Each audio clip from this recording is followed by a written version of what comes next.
கோமு, கொஞ்சம் இங்கே வாயே என்று இல்லத்தலைவர் கணேசன் குரல் கொடுத்தார். கணேசனின் மனைவி கோமதியம்மாள் கைகளை புடவை தலைப்பால் துடைத்தபடி அவர் எதிரே வந்து நின்று என்னங்க என்று கேட்டார். நம்ம பையன் குமரன் ஃப்ரெண்ட்ஸ் கூட கொடைக்கானல் போகணும்னு கேட்டான் இல்லையா? ஆமாம், நான் தான் அது வேண்டாம்னு சொல்லிட்டேனே என்றாள் கோமதியம்மாள். பாவம், நம்ம பையன் முகம் வாடி போயிடுத்து. படிப்பு முடிஞ்சிடுச்சு, இனிமேல் வேலைக்கு போக ஆரம்பித்தா அது மாதிரி போக முடியாது. நானும் யோசித்தேன், எப்பவும் நம்மளையே சுற்றிட்டு வர முடியுமா? கொஞ்சம் அவன் ஆசைக்கு விட்டு கொடுக்கலாம் இல்லையா? நான் படிக்கிற காலத்தில் ஒரு தடவை காலேஜ் டூருக்கு ஏற்பாடு பண்ணாங்க. எனக்கு போக ஆசைதான். அப்பா கிட்டே கேட்டப்போ டூரும் வேண்டாம் மண்ணும் வேண்டாம், ஒழுங்காக படித்து முடி போதும்னு சொல்லிட்டார். 3 நாள் நான் இரவில் தூக்கம் வராமல் எனக்குள் அழுதிருக்கேன். இந்த வயசிலே கொஞ்சம் சுதந்திரமாக இருக்கணும்னு தோன்றது சகஜம்தான். நம்ம குமரன் நல்ல பையன், எந்த வம்பு தண்டாவுக்கும் போக மாட்டான். சாது பையன், உனக்கு தெரியாதா என்றார் கணேசன். என்னமோ இது எனக்கு சரியா படலை. நம்ம பையன் தனியாக போனால் கூட பயமில்லை. 4 விடலை பசங்களோடு போகிறது தான் சரியில்லை. எழுசுகள் 4 சேர்ந்தால் தப்பு தடுக்க சான்ஸ் இருக்குது என்றாள் கோமதியம்மாள். கவலைப்படாதே கோமு, நல்லதே நினைப்போம்.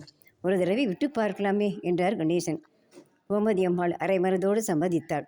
கவலைப்படாதே கோமு, அந்த பிள்ளைகளின் குடும்பம் கூட கௌரவமான குடும்பம்தான் என்று முற்றுப்புள்ளி வைத்தார் குமரன். கொடைக்கானலிலிருந்து வீடு வந்தபோது குமரனின் நடவடிக்கையில் தடுமாற்றம் தெரிந்தது. 2 நாளில் அவனுக்கு ஒரு நல்ல கம்பெனியில் வேலையும் கிடைத்தது. இதற்கிடையில் குமரனின் தங்கைக்கு மாப்பிள்ளை பார்க்க தொடங்கினார் கணேசன். குமரன் முன்பு போல் கலகலப்பாக இல்லை.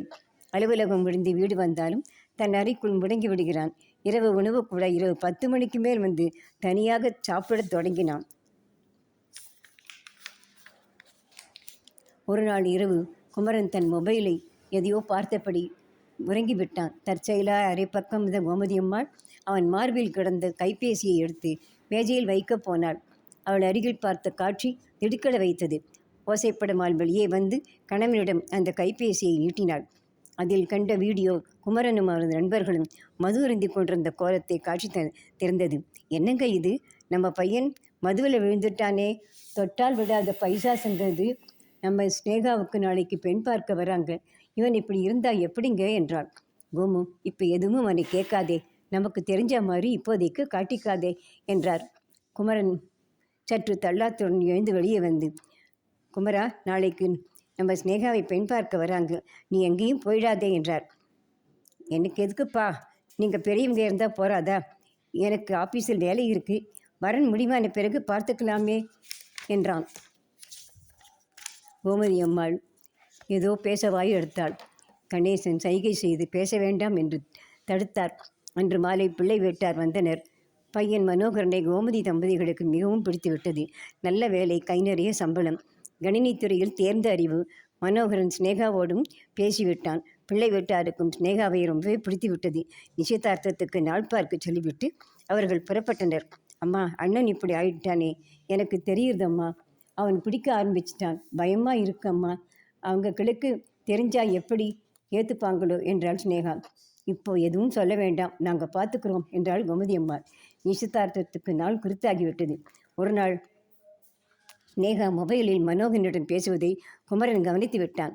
மனோ, உங்களோடு நான் நேரில் பேசணும், வசந்த் பவன் ஹோட்டலுக்கு வரீங்களா என்றாள். மறுமுனைகளில் சம்மதம் வந்தது. அம்மா, நான் ஃப்ரெண்டு வீட்டுக்கு வரைக்கும் போய்விட்டு வருகிறேன் என்றாள். சரிம்மா, போயிட்டு சீக்கிரம் வந்துடு என்றாள். குமரன் சட்டென்று உடை மாற்றிக்கொண்டு வசந்தபவன் உணவகம் வந்து ஒரு ஓரமாக டேபிள் முன் அமர்ந்தான். சற்று நேரம் கழித்து மனோகரம் ஸ்னேகாவும் உள்ளே வந்தனர். குமரன் இருக்கைக்கு பின்புறம் அமர்ந்தனர்.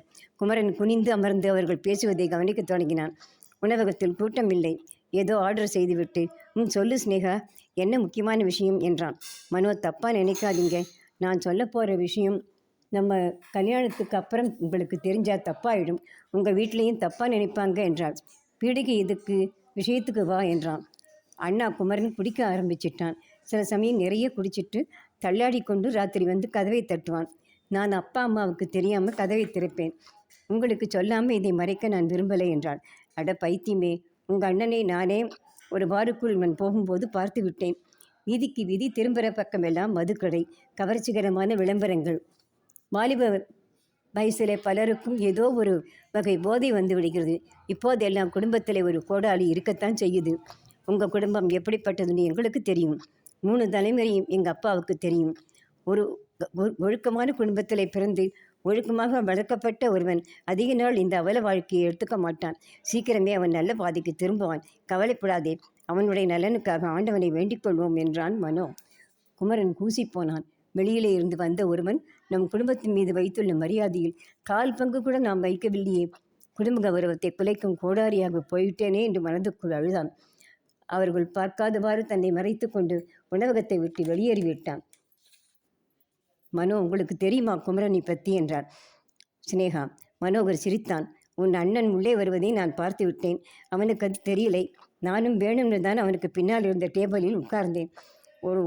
ஒரு நாள் பார் ஒன்றில் குமரன் நுழைவதை நிதந்தான்.